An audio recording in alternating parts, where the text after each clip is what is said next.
Very early on during the Australia's commitment to the Vietnam War, it was realised that we as a country didn't have sufficient infantry forces or army forces to maintain a long-term commitment to Vietnam.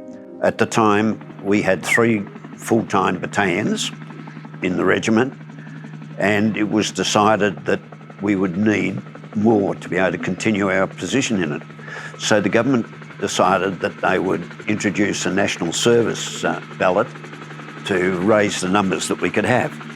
And to achieve this, it was decided that there would be a number of marbles drawn from a barrel about 3 times a year, and if your birth date matched the code that was on the marble, then you were required to register for conscription service in Australia, and your conscription would go for 2 years.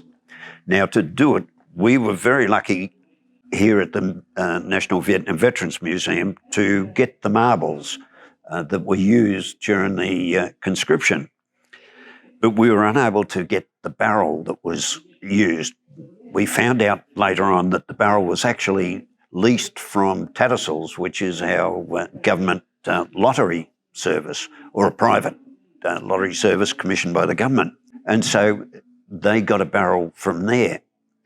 When we researched the barrel, we found that the barrel had been given back to Tattersalls, and it was in their private museum in St Kilda Road in Melbourne. I approached Tattersalls, but they wouldn't release the barrel for the museum. Some years later, I was showing a woman through the museum, and I told her this story, and she said, "Oh, the barrel's not at Tattersalls now." And I said, "Where is it?" She said, "It's in the Australian Racing Museum, which is at the MCG, the Melbourne Cricket Ground."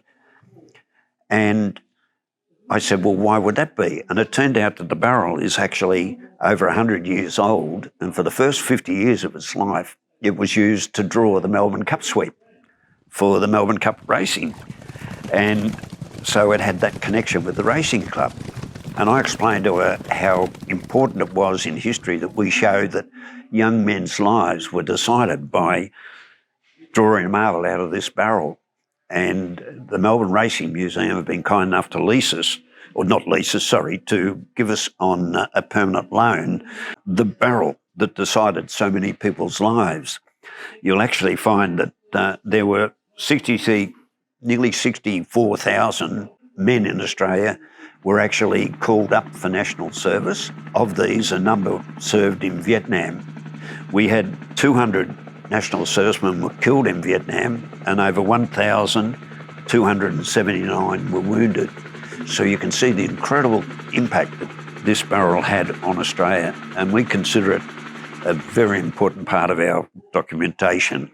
The barrel was part of a very political storm as to whether conscription should be in, and it was the first time that in Australia that conscription had been used in time of war. There was confusion over the marbles as to how they could put dates on the marbles, because the marbles had to be used every 3 to 4 months.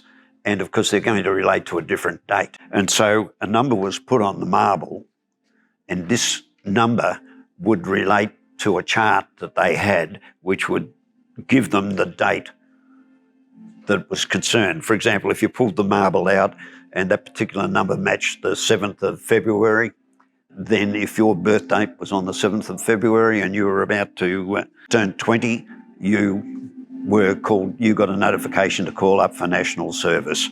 And there were ability to get exemptions for national service on religious grounds, or you could get a gap before you went in. If you were studying a particular subject, you could apply for a deferral on your national service. But otherwise, you were called up and that was it. One of the things that we consider very important in the museum here for display, there's an old suitcase over there, the brown old suitcase. And this was given to me by a group in South Australia. The suitcase was owned by the father of the first national serviceman that was killed in Vietnam. And when I opened the suitcase, it sort of sent a shiver through me in the fact that there was the telegram in the suitcase notifying the father that his son had been killed in Vietnam. Just a very short photograph. Regret to tell you, your son has been killed. It was Errol Noack. Errol had been a tuna fisherman before he was called up in South Australia. And also in the suitcase, there was the last letter that he wrote the night before he was killed, and his medals that had been presented afterwards, and also a letter from General Westmoreland, the officer in charge, American officer in charge of the Vietnam War, and a photograph of Errol. And unfortunately, the Noack family from Errol's side, there were no further people coming forward, so it was basically the finish of a line of that Noack family.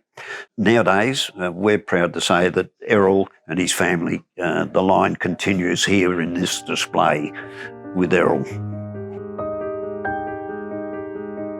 In America, they have a system there. They had a large number of American Vietnam vets who were missing in action, and they decided that they would make a bracelet for every vet that was missing in action and hadn't been found.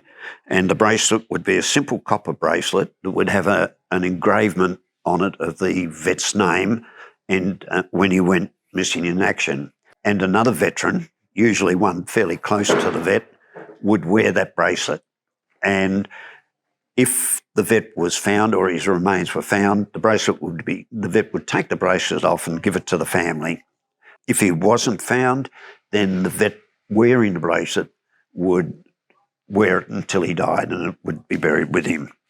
In Australia, we had 6 missing in action, and it was very important to us that we don't have missing in action. We just hated the thought that we left Australians overseas. The Americans did 6 bracelets for the Australians, and these were given to me, and they came in a container, and the container was opened, and we put these bracelets on display in the museum, and the case that held the bracelet was open, and it showed the bracelet, and we had a document saying who it was and what his history was. We had a situation where one of the platoon commanders, a black by the name of Jim Burke, he had one of his men as one of the first MIAs. They were unable to recover the body after a major contact, and by the time they went back the next day, they could not recover the body. They couldn't find the body. They were certain that the vet had been killed, but they couldn't find it. So Jim set up an organisation, and they started to go back to Vietnam and researching to try to find these bodies. Over a period of time, the group were able to actually locate all 6 bodies, which is in itself an incredible thing.